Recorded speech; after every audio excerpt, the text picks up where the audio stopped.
Welcome back to my YouTube channel. उम्मीद है कि आप सब खैरियत से होंगे। आज हम एक्सरसाइज 8.1 का क्वेश्चन नंबर 4 डिस्कस करेंगे। 1 से 3 तक हम डिस्कस कर चुके हैं। इसमें हम डिफरेंट ग्राफ्स वगैरह बना लिए थे। होपफुली आप लोगों को ग्राफ वगैरह बनाना आ गया होगा। ठीक है, अब हमारा क्वेश्चन नंबर 4 है, convert the following equations in y equal to mx plus C and then find the value of m and c। जो हमें इक्वेशन गिवन है हमें उसको इस फॉर्म में कन्वर्ट करना है और फिर उसमें से m और c की वैल्यू निकालनी है।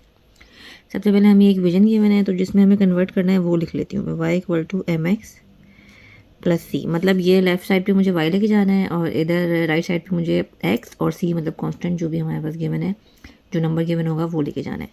तो सबसे पहले मैं इसको अरेंज करती हूँ। ये मेरे पास इक्वेशन है। मतलब अगर मैं y को इधर ही रहने दूँ क्योंकि मुझे लेफ्ट साइड पे y रखना है और x को और 5 को उधर लेके जाऊँ तो x उधर जाएगा तो माइनस एक्स हो जाएगा और 5 उधर जाके प्लस 5 हो जाएगा।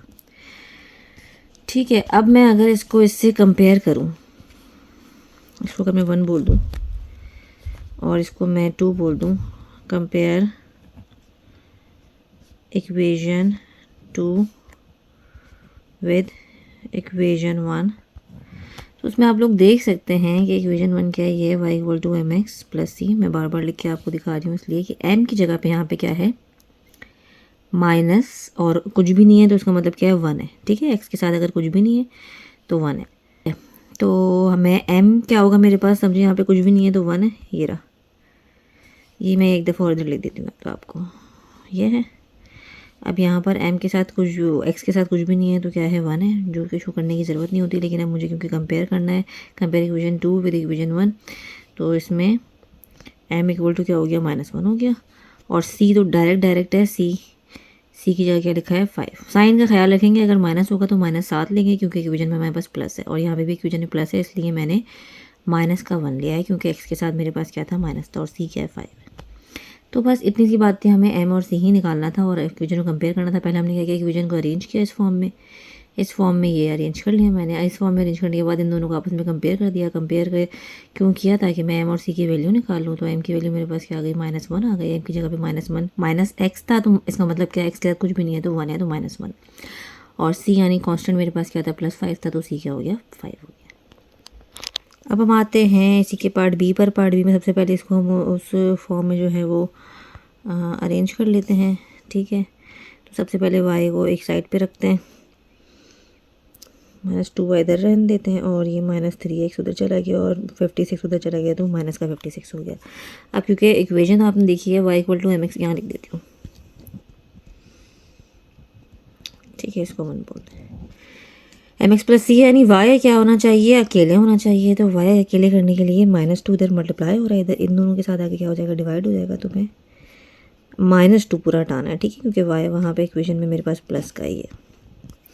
अब क्योंकि दोनों से हो रहा है तो मैं अलग अलग लिख देती हूँ। इसके नीचे भी -2 है और इसके नीचे भी -2 है। होपफुली यहाँ तक मेरी बात आप लोगों को समझ में आ गई। माइनस से माइनस तो कैंसिल हो गया तो x के ये y इक्वल टू 3/2 ये x हो गया। सही है, ये मेरे पास m आ गया, आप लोग देख सकते हैं। और इसका ये सीन है कि अगर ये यहाँ बीच में इक्वेशन में क्या है, प्लस है। अगर बीच में प्लस है तो ये ऊपर भी माइनस है और नीचे भी माइनस है। बात समझ में आई, बीच में प्लस लगाया तो ये जो माइनस था ये अंदर 56 के साथ रख लिया और ब्रैकेट लगा दिया और नीचे तो 2 के साथ था ही माइनस। इसलिए क्या है कि माइनस से माइनस कैंसिल आउट हो गया। 2 1 ज़ा 2, 2 2 ज़ा 4, 2 8 ज़ा 16। तो ये मेरे पास y equal to 3/2x plus ये 28 और डिनोमिनेटर में मेरे पास कुछ भी नहीं है। ठीक है, तो ये मेरी क्या हो गई, इक्वेशन नंबर 2 हो गई। अब मैं कंपेयर कर लेती हूँ, कंपेयर इक्वेशन 1 एंड 2। ठीक है, जब इक्वेशन 1 और 2 को कंपेयर किया तो m की जगह पे आप देख सकते हैं क्या है, m इक्वल टू क्या है, मेरे पास 3/2 है। और c की जगह पे आप लोग देख सकते हैं क्या, और फिर साइन भी क्या है, प्लस का है तो मैंने डायरेक्ट 3/2 लिख दिया था। m x है, यहाँ पे 3/2x है तो m की जगह 3/2 हो गया। और c की जगह पे क्या है, 28 है, वो भी प्लस का है तो c इक्वल टू 28। ठीक है, इसमें हमने थोड़ा सा काम किया, थोड़ा सा काम बस क्या किया कि पहले हमने इसको इस फॉर्म में अरेंज किया। इस फॉर्म में अरेंज करने के लिए y एक साइड पे करें, बाकी दो जो x और कांस्टेंट है उसको एक साइड पे करें, फिर y को अकेला करें। जब y को अकेला कर दिया, बिल्कुल उसको सॉल्व वगैरह कर लिया, तो फिर मेरे पास m की और c की वैल्यू आ गई।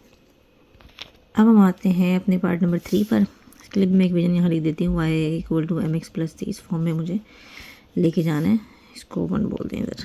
ठीक है, इसमें -5y को उधर ही रहने देते हैं और ये 2x को उधर ले जाए माइनस का हो जाएगा और 10 ऑलरेडी उधर ही है जो कि है प्लस का। ठीक है, अब फिर y को अकेला करना है तो -5 क्या होगा, इन दोनों से आगे क्या हो जाएगा, डिवाइड हो जाएगा। ये वही लास्ट वाला जो क्वेश्चन में काम किया वही काम कर रहे हैं। अब -5 क्योंकि इन दोनों के नीचे है तो मैं दोनों के नीचे लिख दूँगी डिनोमिनेटर में। ठीक है, ये माइनस से माइनस कैंसिल आउट हो गया तो ये क्या हो गया 2/5 और x, तो ये में m आ गया, ये प्लस और 5 1 5, 5 2 10 और नीचे -1 है तो माइनस, अगर मैं ऊपर ले जाऊँ तो -2। ठीक है, मैंने ब्रैकेट में क्यों लिखा, ये मैंने ब्रैकेट में इसलिए लिखा क्योंकि इक्वेशन में यहाँ प्लस है।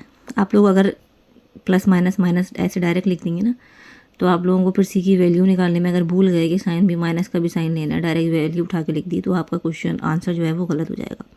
तो हमेशा ध्यान रखें कि बीच में इक्वेशन में प्लस है तो जो अगर माइनस है आपके पास तो उसको ब्रैकेट के अंदर लेके चलें। ठीक है, तो ये नीचे माइनस था तो ये मैंने ऊपर जो 2 था उसके साथ लगा दिया तो ये -2 हो गया। अब कंपेयर कर लें इक्वेशन 1 एंड 2 और 2 ये है मेरे पास। तो इसमें m की जगह आप देख सकते हैं मेरे पास क्या है 2/5 है और c की जगह मेरे पास क्या है -2 है। ब्रैकेट लगाने का फ़ायदा हुआ कि हमें वैल्यू नज़र आ गई कि c की वैल्यू क्या है -2 है। Very simple.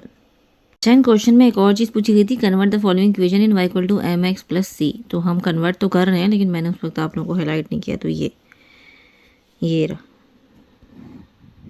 ये पहले मैंने इक्वेशन में क्या कन्वर्ट किया और उसके बाद फिर मैंने वैल्यू फाइंड की है m और m एंड c की कंपेयर करके। ठीक है, ये कन्वर्ट किया, इसको मैं ऐसे भी लिख सकती हूँ जैसे कि मैंने पहले लिखा था -x + 5 और ये एक आंसर है और फिर c और 5। और यहाँ पे भी आप लोग देख सकते हैं पहले हमने क्या किया कन्वर्ट किया, ये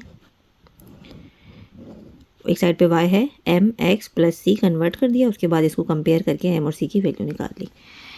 इधर भी हमने क्या किया है भाई, सबसे पहले कन्वर्ट किया है, ये रहा mx + c और फिर कंपेयर करके उसकी वैल्यू निकाल ली। अब हम आ जाते हैं अपने पार्ट नंबर डी पर। पार्ट नंबर डी में भी हमें क्या करना है, पहले कन्वर्ट करना है। अच्छा, बुक में ना ए और बी के आंसर गलत हैं तो उस पर आप कंफ्यूज मत होइएगा, वो किसी सूरत नहीं आ सकते जो उन्होंने दिए हैं।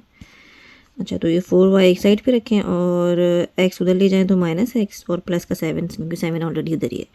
अब 4 इधर मल्टीप्लाई हो रहा है, इधर इन दोनों से आके क्या हो जाएगा, डिवाइड हो जाएगा। क्योंकि अब दोनों से डिवाइड हो रहा है तो हम दोनों के नीचे लिख देते हैं। ठीक है, इसको थोड़ा सा हम अरेंज कर देते हैं तो इक्वेशन हमारी बन जाएगी जो हमें चाहिए थी कन्वर्ट करने वाली। कैसे, 1/4x, तो ये क्या हो गया mx + c, ये पूरा c हो गया। ठीक है, इक्वेशन 2 भी हो गई और ये हमारा रिक्वायर्ड आंसर भी हो गया, कन्वर्ट कर लिया हमने। अब हमें क्या करना है, कंपेयर करना है, कंपेयर 1 एंड 2। तो इसमें m मेरे पास क्या है, -1/4 है, सही है। ये x के साथ दिखा mx होता है तो -1/4 है और c मेरे पास क्या है 7/4 है प्लस का। ठीक है, ये रहा, क्योंकि इसके साथ प्लस का साइन है तो डायरेक्ट प्लस का लिख दिया। ठीक है, तो बस वही काम किया जो लास्ट वाले क्वेश्चन में किया था। सबसे पहले इसको अरेंज करके y = mx + c बनाया, फिर कंपेयर करके इसमें m और c की वैल्यू निकाल ली। अब हम आते हैं इसके पार्ट नंबर ई पर। यहाँ पे वो इक्वेशन लिख लेते हैं 1 और इधर 2y इधर ही रहने दें।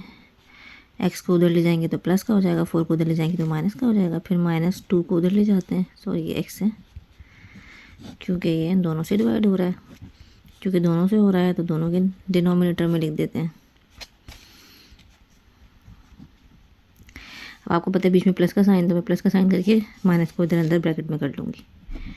और जो इसका माइनस है इसको अगर मैं ऐसे लिख दूँ -1/2 और x, तो ये मेरा क्या हो गया, m हो गया, क्योंकि ऊपर कुछ भी नहीं x के साथ तो 1 है और डिनोमिनेटर में क्या 2 है और माइनस मैंने ऊपर 1 के साथ लगा दिया। अच्छा, इधर प्लस रखा, अंदर 4 के साथ भी माइनस हो गया, ये वाला माइनस इस 4 के साथ लिख दिया और नीचे डिनोमिनेटर में 2 के साथ भी। अब माइनस से माइनस कैंसिल, 2 1 2, 2 2 4। ठीक है, तो ये मेरे पास क्या हो गया, एक तो -1/2 और साथ x हो गया, यहाँ पे +2 हो गया खाली, क्योंकि माइनस माइनस कैंसिल हो गया और डिनोमिनेटर में कुछ भी नहीं बचा, 1 बचा, तो वो लिखने की ज़रूरत नहीं है। और ये क्या हो गया, 2 हो गया। ये मेरी क्या हो गई, कन्वर्ट हो गई mx + c में। इसको मैं इक्वेशन 2 भी बोल दूँगी। अब मैं इसको कंपेयर कर लेती हूँ, कंपेयर 1 एंड 2। तो इसमें आप देख सकते हैं m की मेरे पास वैल्यू क्या है, -1/2 है और सी की मेरे पास वैल्यू क्या है, प्लस का 2 है तो प्लस लिखने की ज़रूरत नहीं है, तो क्या ये 2 आ गया। तो ये मेरा हो गया पार्ट नंबर ई का सोल्यूशन।